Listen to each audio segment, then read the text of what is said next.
Olá, bem-vinda, bem-vindo. Sou o Padre Mauro Negro, da Congregação dos Oblatos de São José, aqui no Centro de Espiritualidade Josefina de Apucarana, Paraná.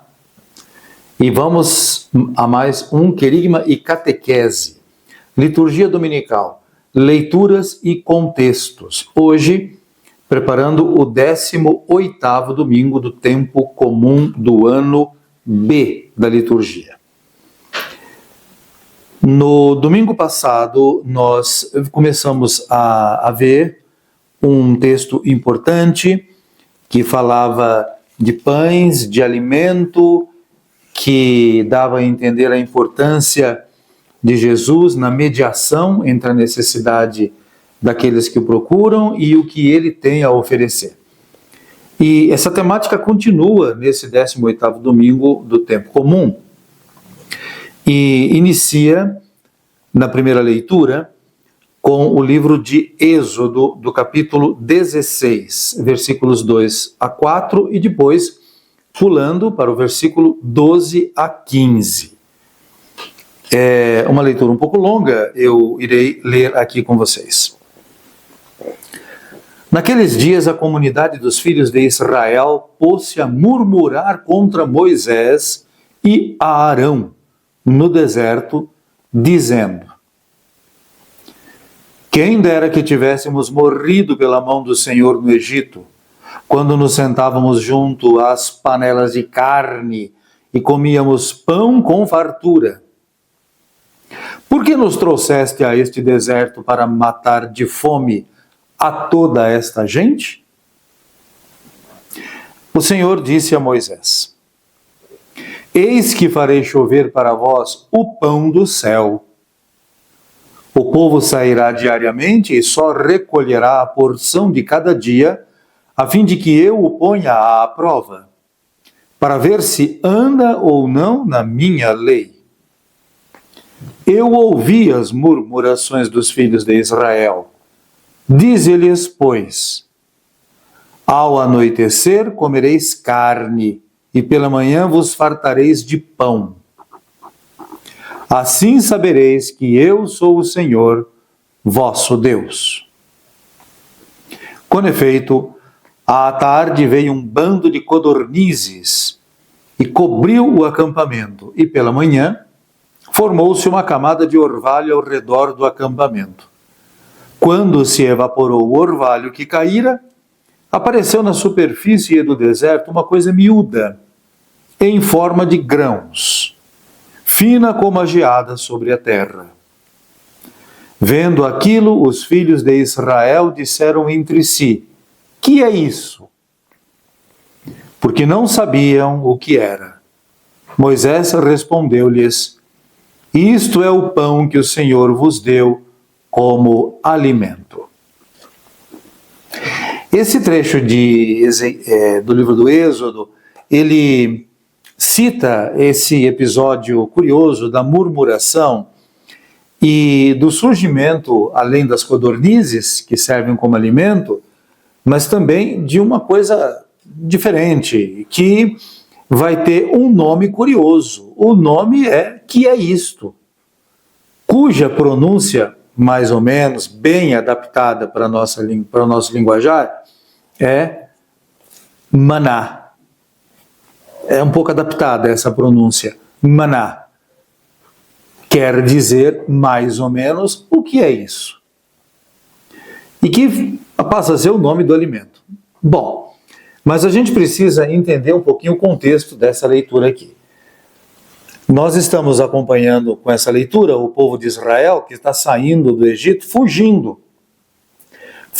da escravidão, da opressão, de um rei que não é alguém com sentimentos humanos, que destrói as pessoas, que não pensa nas pessoas, pensa nos seus projetos, nos projetos que ele tem, mas não nas pessoas que executam os projetos. Como geralmente aqueles que mandam as pessoas para a guerra não se preocupam com aqueles que vão para a guerra. Se preocupam com a vitória, mas não com aqueles que estão lá lutando. Porque eles mesmos não precisam lutar. Então, era uma situação de profunda opressão que aqueles que estavam no Egito viviam. Tudo simbolizado, resumido, sintetizado na ideia de que é o faraó, que é um deus no Egito, e os outros deuses que tiram a vida do povo da aliança. Então precisa de um libertador, e Moisés surge como um libertador. E eles conseguiram fugir do Egito, entraram ali no deserto, e agora o que acontece? Eles estão com fome. Então, vocês imaginem só, gente, imaginem só que eles fogem do Egito, vamos fazer um pouco de fantasia hoje. Eles saem do Egito correndo, eles buscam passar pelo mar, ou pelo aquele curso de água muito intenso, conseguem ultrapassar, né? E eles fugindo chegam longe num território que já não é do Egito, então eles olham para trás e tudo ficou para trás, e eles estão felizes. Eu imagino que imediatamente surge uma gratidão espontânea, coletiva para Moisés, porque ele os libertou daquela situação de opressão, de sofrimento, de falta de vida, e então naquela alegria toda, naquela felicidade, alguém mais ou menos fala assim: e quando é que a gente vai almoçar? Ou vamos fazer um lanchinho? E aí procura aqui, procura ali, e cadê o lanchinho? Cadê o almoço? E alguém já começa a falar: Moisés, o que é isso? Você nos tirou do Egito, onde a gente comia e se fartava.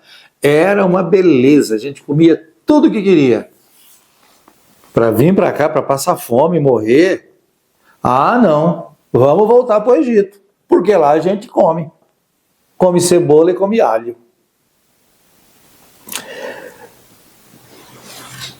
Esse é o velho caso.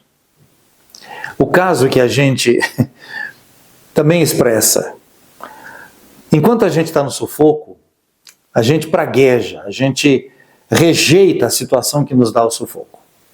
Aí quando a gente sai daquele sufoco e muitas vezes se torna responsável pela própria vida e pela história, aí a gente sente o peso da responsabilidade. Aí a gente quer voltar ao que era antes, porque parece que era mais confortável. De fato, quando a gente era criança, muitos de nós, eu por exemplo, queria crescer para ser responsável. Não, para ter liberdade e poder fazer o que queria, como se isso fosse possível, né? Agora que eu sou adulto, quero voltar para ser criança. Por quê? Porque eu não precisava fazer tudo o que eu faço.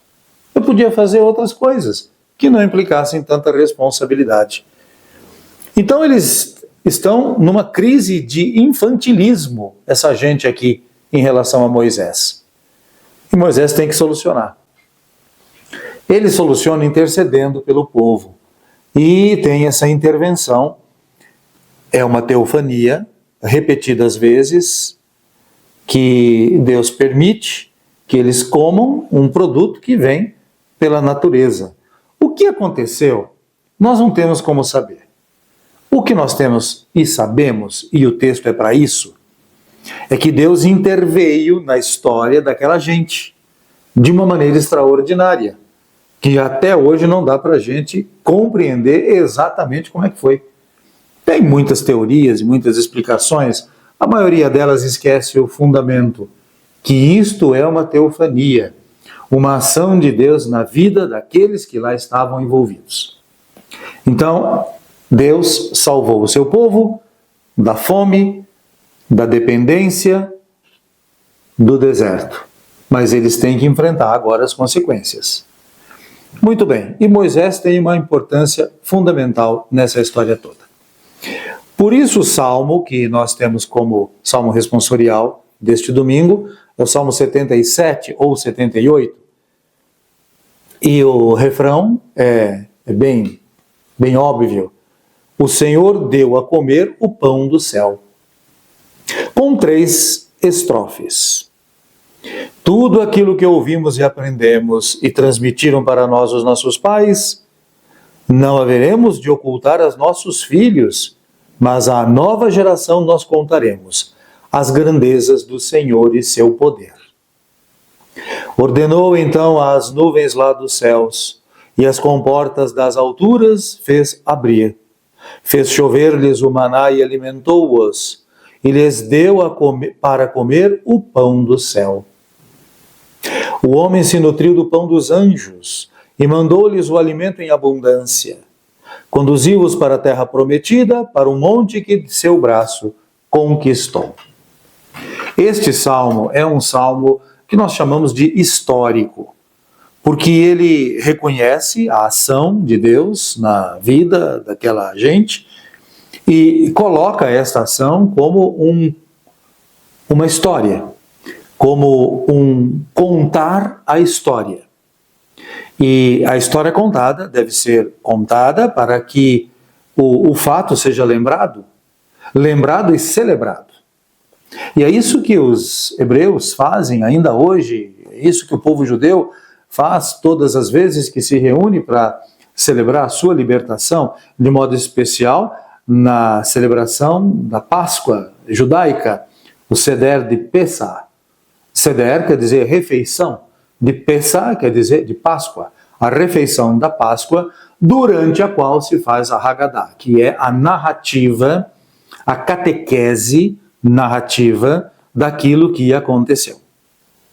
Muito bem, vamos agora para o Evangelho.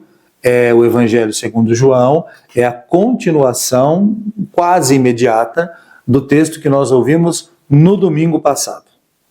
É João capítulo 6, versículos 24 a 35. Vou ler. Naquele tempo, quando a multidão viu que Jesus não estava ali, nem os seus discípulos, subiram às barcas e foram à procura de Jesus em Cafarnaum. Quando o encontraram do outro lado do mar, perguntaram-lhe: Rabi, quando chegaste aqui? Jesus respondeu-lhes: em verdade, eu vos digo, estais me procurando não porque vistes sinais, mas porque comeste pão e ficastes satisfeitos. Esforçai-vos não pelo alimento que se perde, mas pelo alimento que permanece até a vida eterna, e que o Filho do Homem vos dará. Pois este é quem o Pai marcou com o seu selo. Então perguntaram: que devemos fazer para realizar as obras de Deus? Jesus respondeu: a obra de Deus é que acrediteis naquele que ele enviou. Eles responderam: que sinal realizas para que possamos ver e crer em ti? Que obra fazes?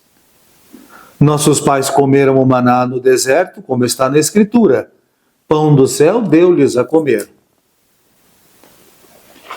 Jesus respondeu: em verdade vos digo, não foi Moisés quem vos deu o pão que veio do céu. É meu Pai que dá o verdadeiro pão do céu. Pois o pão de Deus é aquele que desce do céu e dá a vida ao mundo. Então pediram: Senhor, dai-nos sempre desse pão. Jesus lhes disse: eu sou o pão da vida. Quem vem a mim não terá mais fome, e quem crê em mim nunca mais terá sede. Esse foi o trecho do Evangelho deste domingo, que é a continuação do Evangelho da semana passada e que terá uma continuidade no próximo domingo. Bem, depois de que Jesus percebeu que queriam fazê-lo rei, e Jesus não aceita essa realeza, porque é uma realeza interesseira, além de ser ingênua. Então Jesus vai para o outro lado do mar, né, do lago de Tiberíades, e agora a multidão o cerca aonde ele foi, até onde ele chegou. E perguntam, como quem não quer nada: Rabi, quando foi que você chegou aqui? Mas Jesus sabe muito bem que essa pergunta não é gratuita. Eles têm interesse pessoal. Então Jesus começa o seu discurso dizendo: vocês estáis me procurando não por causa dos sinais que eu realizei, que legitimam a minha missão, o meu mistério. Os sinais legitimam quem eu sou e por que eu vim. Vocês estão aqui porque vocês comeram pão. Então vocês têm um interesse muito prático. Vocês querem pão, é isso que vocês querem. Vocês querem solução imediata, estão com fome, o estômago está apertando e a barriga roncando, então querem pão para comer. Entendo isso. E, minha gente, muitas pessoas percebem que a religião é algo que atrai gente. E essas pessoas, elas vendem religião e oferecem milagres, tem milagre com hora marcada. Eu já vi propaganda de igrejas de milagres com horas marcadas. Então, tudo que você pede, vai acontecer. Então, é uma feira. Não é fé, é feira. É feira religiosa. Então, dando assim, sabe, jogando como se joga, alpiste para passarinhos, para que os passarinhos possam vir comer. Assim, em abundância. Mas esse não é um caminho certo, porque não é o que Jesus propõe. Ele aqui questiona essa atitude de vir atrás de favores imediatos, sem responsabilidade na ação. E então Jesus diz: esforçai-vos não pelo alimento que perece, mas pelo outro alimento que dura para a vida eterna. Aí o pessoal pergunta: mas o que nós devemos fazer então, para entrar nessa dinâmica que você está propondo? Aí Jesus diz: acreditem no Filho do Homem, acreditem no Filho, acreditem naquele que é o revelador. E aí eles perguntam: e como é que nós vamos acreditar? Que sinal você nos dá para que a gente possa acreditar? Eles estão entendendo que é Ele próprio, Jesus, Ele próprio é o que vem de Deus. Então que sinal você nos dá? E Jesus já tinha dado 3 sinais. E eles querem mais sinais ainda. Parece que a gente está sempre querendo sinal. Precisamos de sinal, então Deus tem que me responder, porque cadê Deus que não age? A gente está sempre querendo sinal. É como uma criança que tem tudo que quer. Todos os brinquedos e possibilidades ela tem. E ainda chora manhosa e mimada. Porque quer algo que está completamente fora do seu alcance. Mas quer. E para quê? Para nada. Simplesmente porque quer. Bom, aqui Jesus responde que não foi Moisés quem deu o pão descido do céu, mas é o Pai. Por que Jesus fala que não foi Moisés? Porque a pessoa de Moisés é uma pessoa importantíssima no Antigo Testamento. Aliás, de longe, Moisés é o personagem mais marcado no Antigo Testamento. Ele é o centro em torno do qual tudo no Antigo Testamento gira. E essa ideia, essa imagem, esse pensamento de Moisés dando pão para o povo no deserto é apresentada muitas vezes. E Jesus conhece essa imagem e todos sabem desta imagem. E agora esta imagem está presente na mente de todos os que estão debatendo com Jesus. Então Jesus já diz: não foi Moisés que deu o pão, mas é o meu Pai que dá o pão. E mais, Jesus, depois de falar, de insistir na ideia do pão, ele ouve daqueles que estão escutando a ele: Senhor, dai-nos sempre deste pão. E aí ele começa o discurso: eu sou o pão da vida. Eu sou o pão da vida. Quem vem a mim não terá mais fome, quem crê em mim nunca mais terá sede. Mas, gente, vocês imaginem esta frase que Jesus usa. A gente vai ver no domingo que vem mais este difícil modo de se comunicar. Jesus aqui pegou muito pesado, porque eu sou o pão da vida. Quem vem a mim não terá mais fome, quem crê em mim nunca mais terá sede. Ele começa um discurso que é muito difícil de entender. Até hoje, para nós, mesmo sabendo de tudo o que sabemos, é difícil. Mas isso iremos ver por que isso é difícil no próximo domingo. Agora eu volto para a segunda leitura, que é ainda a continuação da carta de São Paulo aos Efésios. É um trecho pequeno, é o capítulo 4, versículos 17, depois pula para o 20 até o 24. Mas é pequenino. Diz assim: Irmãos, eis, pois, o que digo e atesto no Senhor. Não continueis a viver como vivem os pagãos, cuja inteligência os leva para o nada. Quanto a vós, não é assim que aprendestes de Cristo, se ao menos foi bem ele que ouvistes falar, e se é ele que vos foi ensinado em conformidade com a verdade que está em Jesus. Renunciando à nossa experiência passada, despojai-vos do homem velho, que se corrompe sob o efeito das paixões enganadoras, e renovai o vosso espírito e a vossa mentalidade. Revesti o homem novo, criado à imagem de Deus, em verdadeira justiça e santidade. Nós temos aqui uns ensinamentos muito interessantes e ousados. Despojai-vos do homem velho. O que é o homem velho? São as manias que a gente adquire ao longo da nossa vida. E como adquirimos mania, hein? Olha, a gente adquire e a gente não admite que é mania, né? A gente diz que é o meu jeito. É o meu jeito. Eu acho interessante aquelas pessoas que gostam de usar como argumento para acabar o debate. Elas usam o seguinte argumento: porque eu sou assim. Porque eu sou assim, define tudo.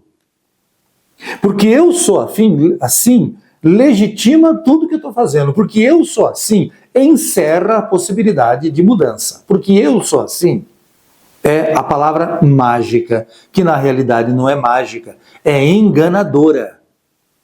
Eu sou assim, de modo simples, pode explicar por que eu ajo deste modo, mas não justifica eu continuar agindo desta maneira.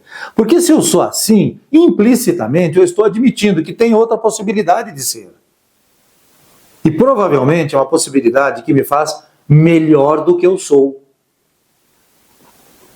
Então eu sou assim, muitas vezes, é a admissão de um fracasso. Porque se eu sou assim, eu não consigo mudar.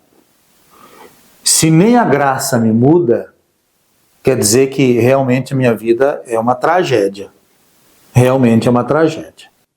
De modo que eu sou convidado a me transformar. O que em Paulo quer dizer revestir o homem novo. E Paulo continua, que é criado à imagem de Deus em verdadeira justiça e santidade. De maneira que eu não posso considerar a possibilidade de crer e manter um comportamento errado. Não quer dizer que eu tenho que ser perfeito, e eu não serei perfeito jamais, mas quer dizer que eu preciso me colocar a caminho de uma mudança e esperar, almejar, desejar e lutar por esta mudança, porque eu tenho o dom do Espírito, que me muda, e eu tenho o alimento descido do céu, que me transforma, tornando-me à imagem do Senhor. Tá, isso pode parecer muito bonito, mas muito irreal, se a gente não viver de fato. O caso é que a liturgia da palavra mexe com a minha maneira de ver, mexe com o meu modo de conceber e tende também a me provocar uma situação nova de vida. Se tudo isso realmente não me toca, é porque eu ainda não tenho o dom do Espírito, que me leva a uma mudança substancial.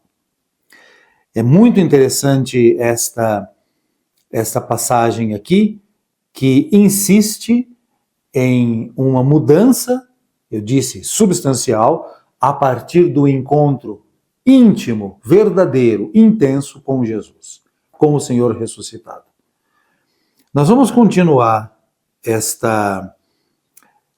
toda esta reflexão, todo este conjunto de elementos que nos abrem perspectivas novas para a vida e para o comportamento, no domingo que vem, quando um pouco mais do texto de João será apresentado e outros textos comporão o quadro para nos levar a um conhecimento melhor, mais intenso e a uma vida muito mais comprometida.